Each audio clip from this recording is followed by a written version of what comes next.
गळ्यात माळ घालायचा, पंढरीला जायचा, वारी करायचा.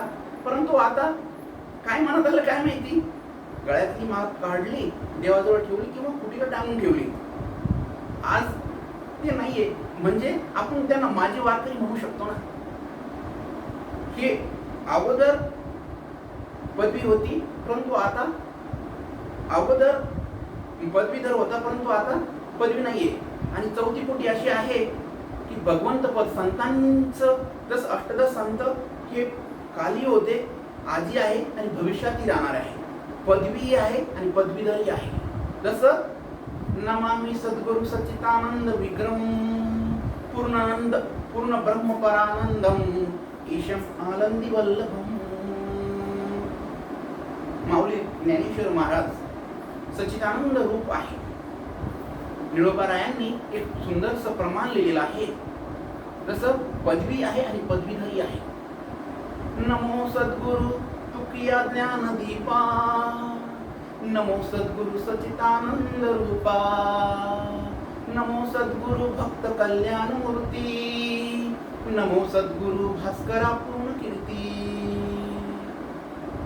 अष्टसंतांनी लिहिलेले हे काव्य एकंदरीत संतही आहेत आणि पदवी आहेत. आता आपल्याला परमपद मिळवायचं आहे ना, तर एवढं सोपं आहे का? समाजामध्ये, सृष्टीमध्ये किती समाज आहे, किती लोक आहे, पुष्कळ आहे. आता त्यामध्ये आपल्या रिजनमध्ये आपण कोणत्या देवाला पांडुरंगाला मागतोय? आपल्या महाराष्ट्रामध्ये किती लोकसंख्या आहे? साधारणतः जवळपास 14 लाख अप्रॉक्सिमेटली. देशामध्ये जवळपास 30 कोटी. दरवर्षी पंढरपूरच्या वारीला किती भाविक येतात? हार्डली 12-13 लाख. म्हणजे जेवढी लोकसंख्या आहे त्या लोकसंख्येच्या 1% येत नाहीये. जसं आता निवडणूक होतात, स्टेट असेंब्लीचे होतात किंवा पार्लमेंटरी होतात, उमेदवार किती असतात? पुष्कळ असतात. जेव्हा निकाल लागतो निवडणुकाचा, तेव्हा भरपूर उमेदवारांचं डिपॉझिटही जप्त होतं. काही उमेदवार निवडून येतात, काही उमेदवार राज्यमंत्री बनतात, काही उमेदवार कॅबिनेट मंत्री बनतात आणि एखाद दुसरेच असे मुख्यमंत्री किंवा पंतप्रधान या पदापर्यंत पोहोचत असतात. दुसरं उदाहरण असंही देतील आपल्याला की 10वीच्या 12वीच्या किंवा कोणत्याही अकॅडमिक शाळेमधील परीक्षेसाठी किती विद्यार्थी बसतात? पुष्कळ विद्यार्थी बसतात. परंतु सारेच विद्यार्थी मेरिटमध्ये किंवा डिस्टिंग्विशमध्ये येतात का? नाही. मोर दॅन 95% किंवा 99% वगैरे असे जे मार्क मिळतात ते बोटावर मोजते इतक्या येणाऱ्या विद्यार्थ्यांनाच मिळतात ना. काही नापास होतात, काही ना सेकंड क्लास, काही ना थर्ड क्लासमध्ये 35%, 45%, 90%, 85%, या प्रकारे. तसं समाज मानव भरपूर आहे, परंतु भगवंताची भक्ती करून सच्चिदानंद पदापर्यंत जाणारे थोडेच आहे असं म्हणता येईल आपल्याला. दुसरं उदाहरण आपल्याला असंही देते की UPSC द्वारे जे उच्च अधिकारी नेमले जातात, जसं इंडियन रेव्हेन्यू सर्व्हिसेसमध्ये, इंडियन फॉरेस्ट सर्व्हिसेसमध्ये, इंडियन पोलीस सर्व्हिसेसमध्ये, इंडियन ॲडमिनिस्ट्रेटिव्ह सर्व्हिसमध्ये जे अस्पायरंट असतात, दरवर्षी लाखोच्या संख्येने अप्लाय करत असतात. परंतु फायनल सिलेक्शन होतं तेव्हा किती?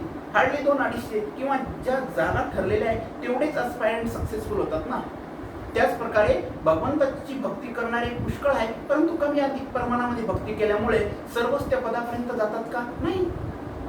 दुसरं उदाहरण आपल्याला असंही देतील की आंब्याला डिसेंबर जानेवारीमध्ये मोहर बहार आला, आपण असं म्हणतोय, मोहर आलाय. तर ज्यावेळेस मोहर आला तेव्हा असं वाटतंय की आता आंब्याला किती फळं येतात. एक वेळेस त्या मोहरमुळे आंब्याचे ते पालही दिसत नाही, फक्त ते झाड त्या मोहरने असं दाटून दिसलेलं असतं. एक वेळेस शेतकऱ्याला असं वाटतं त्या मालकाला की यंदा भरपूर आपल्याला आंब्याची फळं मिळणार आहे.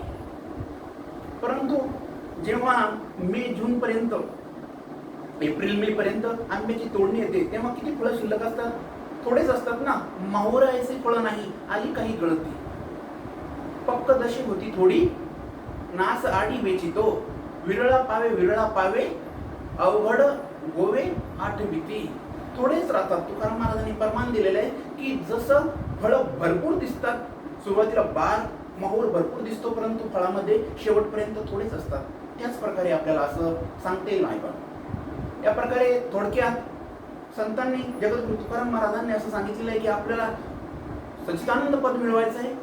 आणि अष्टदश संतांनी एकंदरीत ज्या संतांनी काव्य लिहिलेले ते प्रत्येक जण असं म्हणतात की आपण ज्या देवाची भक्ती करू, आराधना करू, तेच भगवंताचं पद प्राप्त आपल्याला मिळत असतं. उदाहरणार्थ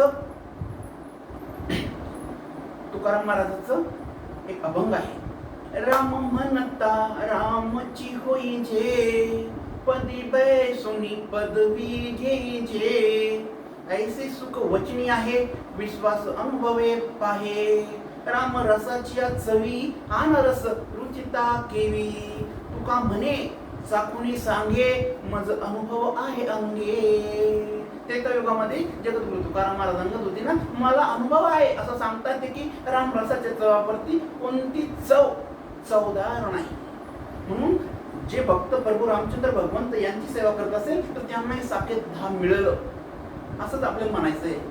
किंवा तुम्ही कृष्ण भगवंताची सेवा करत असेल तर तुम्ही कृष्णही व्हाल, किंवा इंद्र भगवंताची आपण सेवा करत असेल तर इंद्रही व्हाल. शुकाचार्यांनी भागवतामध्ये जेव्हा कृष्ण भगवंत निर्वाहाला जात असताना जो प्रसंग रेखाटलेला आहे, वर्णन केला आहे भागवतामध्ये, त्याची फलश्रुती इतकी सुंदर सांगितलेली. 4 श्लोक, ते 4 श्लोक जरी समजून घेतले आणि त्याचा अर्थ समजून घेतला ना तर खरोखरच भाविक भक्तांना भक्ती करण्यामध्ये अधिक उत्साह निर्माण होईल. कसे?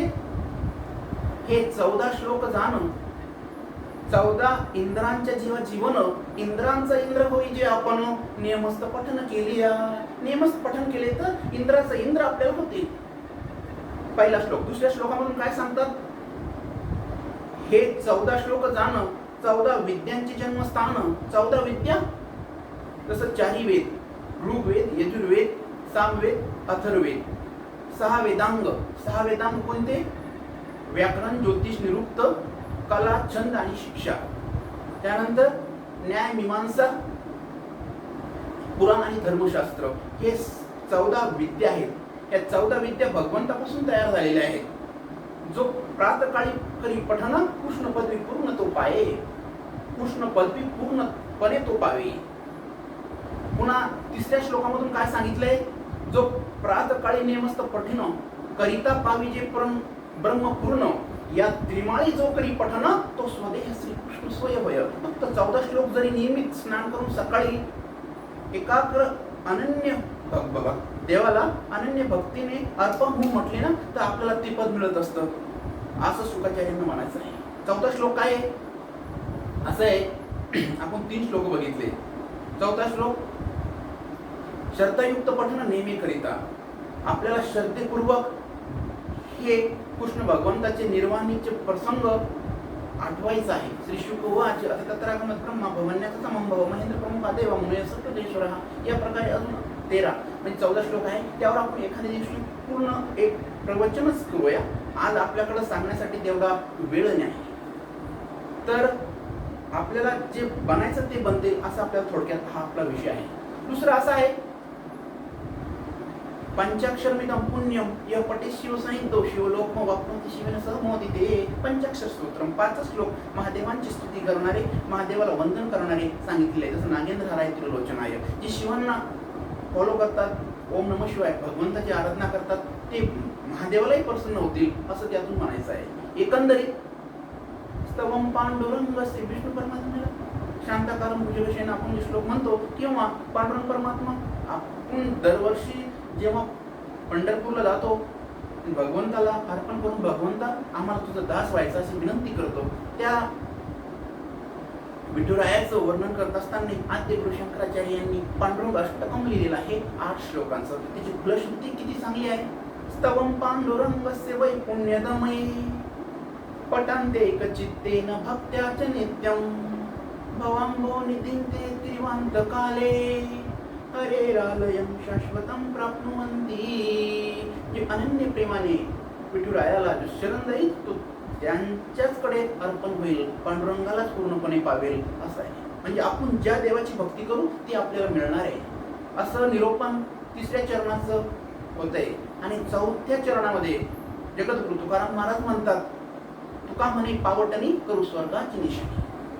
स्वर्गाची निशाणी स्वर्ग जेव्हा मिळेल तेव्हा मिळेल, परंतु आम्ही आता मृत्यू लोकामध्ये वावरत आहोत, जीवन जगत आहोत, तर मग आम्ही आमचं जीवन जगायचं नाही का? इथं तर संत कबीरांनी इथं प्रमाण दिलेलं आहे की हो बाबा, आम्ही मूर्ती लोकांमध्ये जीवन आमचं जगत आहोत ना, तर इथेही आपण स्वर्ग मागू शकतो. जसं पहिला स्वर्ग सुंदर काया, आपली वाणी चांगली असली पाहिजे. आपण व्यवहारामध्ये करत असताना कोणाचं मन आपण दुखवलं नाही पाहिजे. जसं लक्ष्मी वसते जिव्हाग्रे, जिव्हाग्रे मित्र बांधवा, जिव्हाग्रे बंधनम प्राप्तम, जिव्हाग्रे मरणम ध्रुवम. ही जीभ दुरुस्ती चालते, कधी भांडणही करते, शिवाही देते कोणाला, आणि चांगल्या वेळेस भक्ती करत असताना हरिपाठी म्हणते आणि विष्णू सहस्त्रनामही म्हणते. दुसरा स्वर्ग घर में माया, घरामधील प्रत्येक सदस्यासोबत आपले संबंध चांगले असले पाहिजे. जसं 2-4 भाऊ जर घरामध्ये असेल आणि संयुक्त कुटुंब असेल, एक भाऊ घरामध्ये आल्यानंतर दुसऱ्या भावाचा चेहरा प्रसन्न प्रफुल्लित झाला पाहिजे. आई वडिलांसोबत सर्वांचे सलोख्याचे प्रेमाचे संबंध असले पाहिजे. घर में माया. तिसरा स्वर्ग पतिव्रता होणारी, पतिव्रता स्त्रियांनी पतीची सेवा केली पाहिजे. हा तिसरा स्वर्ग मूर्ती लोकांमध्ये सांगितलेला आहे संत कबीरांनी. प्रमाण जगद्गुरु तुकाराम महाराजांनी दिले आहे.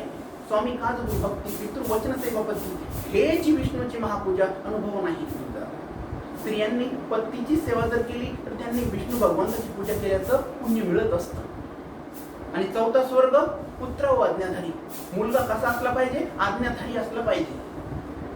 संत संग हाती स्वर्ग वास, नरक तो उदास अनर्गळा. संतांच्या संगतामध्ये, संतांच्या संगतीमध्ये राहूनच आम्ही मूर्ती लोकांमध्ये स्वर्गाचा अनुभव घेणार आहे, असं तुकाराम महाराजांना म्हणायचं आहे. आता प्रश्न असा निर्माण होतो की आता संत प्रत्यक्ष अनुभवामध्ये राहताना, त्यांच्यासोबत वावरत असताना चांगले संत कुठे राहिले? जरी प्रत्यक्ष संत आज जरी आपल्याला दिसत नसेल किंवा आपण त्यांच्यासोबत वावरू शकत नसलो, तरी संतांनी लिहून ठेवलेलं जे काव्य आहे ते एकंदरीत प्रत्यक्ष संतांच्या सहवासामध्ये आपण नांदतोय असाच अर्थ करावा लागेल. देवाने सांगितलेलं आहे ना भागवतामध्ये, संत संगती वेगळे जाण, तात्काळ पावया माझे स्थान, आणि नाही का साधन सत्य जाण. उद्धवा, तुला जर माझी प्राप्ती करून घ्यायची असेल तर संतांच्या संगतीतच जावं लागणार आहे. म्हणून जरी प्रत्यक्ष संतांसोबत आपण नसलो तर कोणत्याही महाराज, कोणतेही ज्ञानी व्यक्ती ते प्रवचन कीर्तन करतात, ते संतांनी लिहून ठेवलेल्या काव्य व्यतिरिक्त किंवा अभंगाचा सहारा घेऊन कीर्तन प्रवचन करणं शक्य आहे का? नाही. कारण की हरी ते संत, संत ते हरी, ऐसे वेद चारी बोलतात. चारी वेद हे सांगतात की संत आणि देव वेगळे नाही, एकच आहे. या प्रकारचं निरूपण आपल्याला असं करते. थोडक्यामध्ये देव काय देतो आपल्याला? जे आपल्याला कोणीच काही देऊ शकत नाही असं परमपद, किंवा मनामध्ये आपली जी आवड आहे ते आपल्या देवच पुरत असतो. यासाठी व्याघ्रपाद मुनींच्या 2 मुलांची कथा सत्ययुगामध्ये घडलेली थोडक्यात मला उल्लेख करावासा वाटतो. व्याघ्रपाद महादेवांचे थोर भक्त होते. त्यांना 2 मुलं होते, धौम्य आणि उपमन्यू. कधी परिस्थिती होती, आपल्या मुलांना दूध देण्याची त्यांची पोत नव्हती. त्यामुळं व्याघ्रपाद मुनीची पत्नी उपमन्यू आणि धौम्याची आई आपल्या मुलांना, उपमन्यूला विशेषतः दूध आवडायचं म्हणून पाण्यामध्ये पीठ टाकून घुसळण करून दूध द्यायचे. एक दिवस उपमन्यूने मित्राच्या घरी खरोखरचं दूध पिलं आणि संध्याकाळी तो आईला म्हटला, आई तू आम्हाला दररोज ते दूध देते ना, ते खरोखरचं दूध आहे का? आईला खरं बोलावं लागलं. आईने सांगितलं, बाळा आपली कुवत नाहीये तुला दररोज चांगलं दूध, शुद्ध दूध देण्याची, त्यामुळं आम्ही तुला पाण्यामध्ये पीठ टाकून उसळ करून हे दूध देत असतो. मग उपमन्यू म्हणला, आई आम्हाला खरोखर दूध कसं मिळेल? तेव्हा आईने सांगितलं, उपमन्यू जर तुला खरोखरचं दूध हवं असेल तर तू महादेवाची प्रार्थना कर, भक्ती कर आणि महादेवाला प्रसन्न करून घे आणि त्यांना वाटीभर दूध घाल. उपमन्यू अरण्यामध्ये गेला. बालवयामध्ये देव लवकर प्रसन्न होतात.